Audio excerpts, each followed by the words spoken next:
일반 언론들은 사설에서요, 검수완박이 민주당의 패인이었다라고 말을 합니다. 자, 대선에 이긴 윤석열에게 국정 주도권을 한 번 더 쥐어주고, 대선에 이겼지만 국회 의석이 모자라서 고전하는데 전국 주도권을 쥐어주고, 검수완박 발목 잡기에 몰두하는 야당의 회초리를 때렸다. 검수완박 밀어붙인 거야의 오만을 민심이 심판했다. 대선 패배에도 반성 없는 민주, 검수완박 몰두하다 선거 3連패.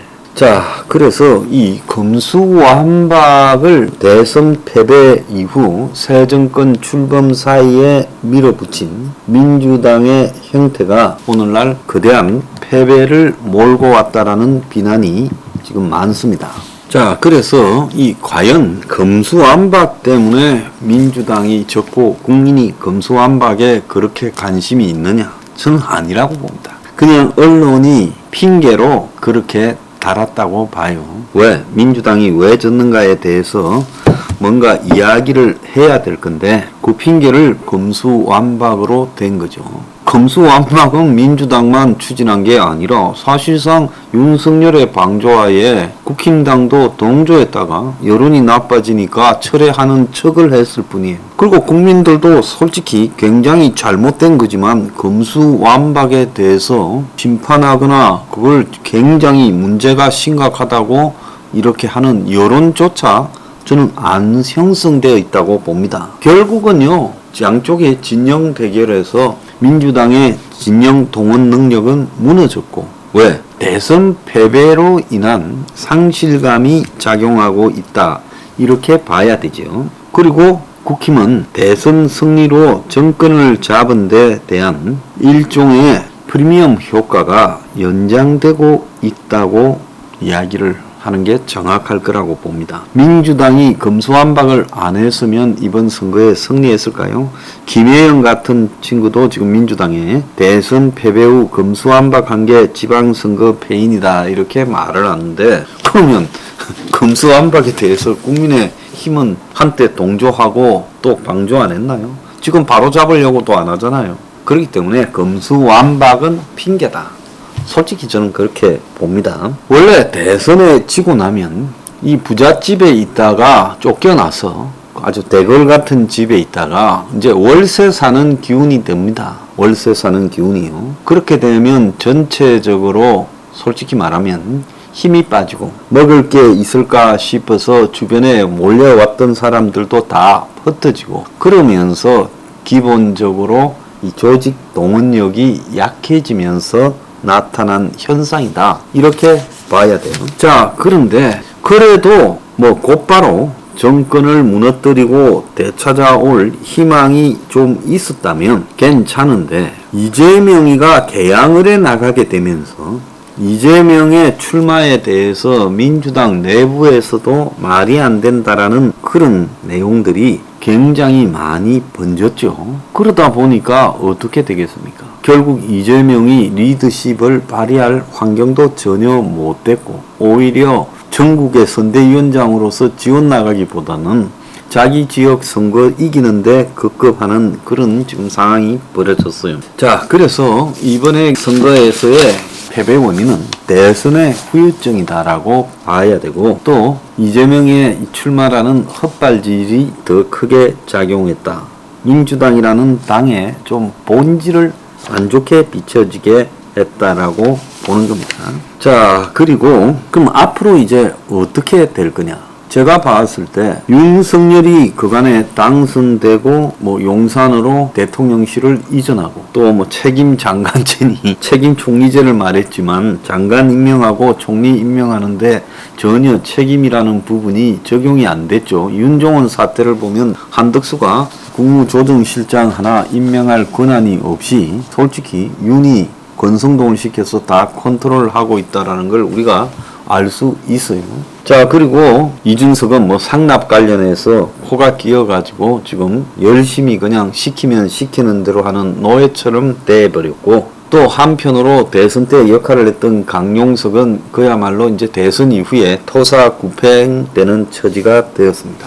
그래서 윤이 이후의 정치를 어떻게 해 나갈까 하는 관점을 보면요. 이제 윤은 이번 선거 결과로 지난번에 0.73% 차로 이겼다라는 자기네 정통성에 대한 어떤 타격 등을 이제는 불식시키려고 할 겁니다. 압승을 내가 했지 않냐. 그래서 윤도 어지간히 이번 선거에 배팅을 했죠. 코로나 손실 보상금 39조를 갖다가 지금 이 선거 며칠 전에 통과시켜 주기 시작했고 3일 전에 또 선거 이틀 전에는 민생 10대 프로젝트를 발표했고 광주 5.18에 의원 100여 명을 끌고 갔고 그러면서 윤이 지금 선거를 위한 솔직히 맞춤 기획식 작업을 많이 했죠. 그런데 이제 힘이 있으니까 정권 초창기에 이것이 먹히 들은 겁니다. 문제는 이 승리에 취했어요. 앞으로도 친기득권 행보가 가속화될 거다라는 것은 그건 뻔한 겁니다.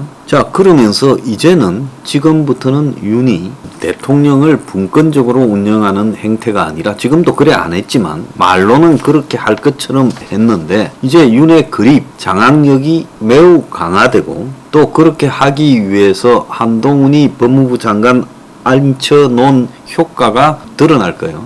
아마 곧 이제 검찰총장을 임명하겠죠. 그래서 이제 그때부터 이 정치 사정이 강화되고 야권을 향할 거라고 보고 있습니다.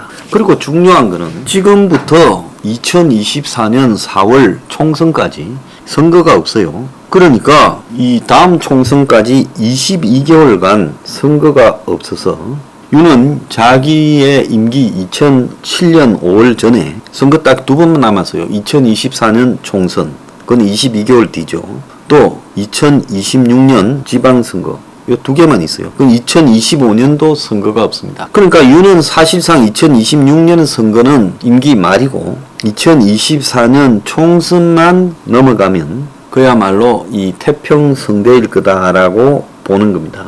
그래서 이제 국회 의석에 대해서 신경을 끄고 아마 정치 사찰로 국회 의석을 변경하고 또 정계 개편을 본격적으로 시도할 거라고 저는 보여요. 그리고 검경을 동원해서 광범위한 정치적 사찰 또한 진행될 것이다. 즉 정치 사정이 시작될 거다라고 보고 있습니다. 그렇게 갈 수밖에 없는 거는 결국 윤은 자기의 권력을 유지해 가는 쪽으로 이번 선거를 이기는데 엄청난 배팅을 했어요. 돈 풀고 광주 가고 뭐 할 것 다 했어요. 대통령의 힘이라는 걸 이용했어요. 그러면서 지금까지 힘이 빠진 대통령인 척 했지만은 이제부터 그러지 않다라는 것을 쓰리쿠션으로 보일 거다. 자기가 직접 말해서 움직이는 행태가 아니에요. 어떤 측면에서 보면 문가리보다 윤가리가 훨씬 더 우회적으로 자신의 뜻을 관철시키는데 능통하다는 겁니다. 그래서 윤은 절대로 자기 입으로 드러내지 않고 자신의 힘을 강화하는 쪽으로 이제 가게 될 거다는 겁니다. 그래서 이 시간 이후에 보면 뭐 정계 개편이니 통합정부니 이원 집정부제니 이런 부분에 대한 조그만 형태의 대통령의 권한 내려놓기니 이런 게 조그만 부분이라도 없을 것이다. 지금까지 윤이 장관 임명하는데 차관 임명하는데 무슨 뭐 장관 말을 듣고 책임 장관제하고 총리 임명한 뒤후에 그 장관들을 갖다가 임명하고 총리 때려 쓸 사람을 갖다가 총리 원하는 대로 했습니까? 아니잖아요. 역대 어느 대통령보다도 자기 하고 싶은 사람을 마음대로 임명했어요. 자, 그랬는데 이제 지방선거에 압승하고 난 이후에 윤은 내 하고 싶은 대로 한다가 훨씬 심화되고 정치적 장악력을 높일 거다. 그리고 사정도 강화할 거다. 이래 보입니다.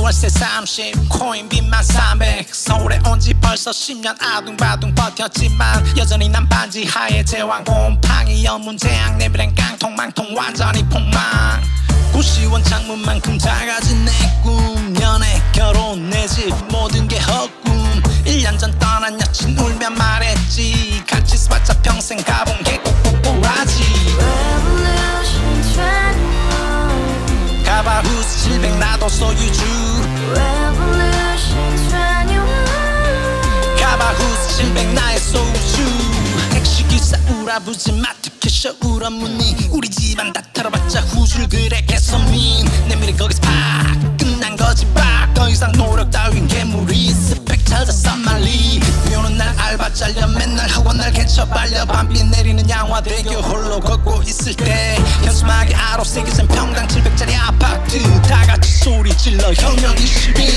Revolution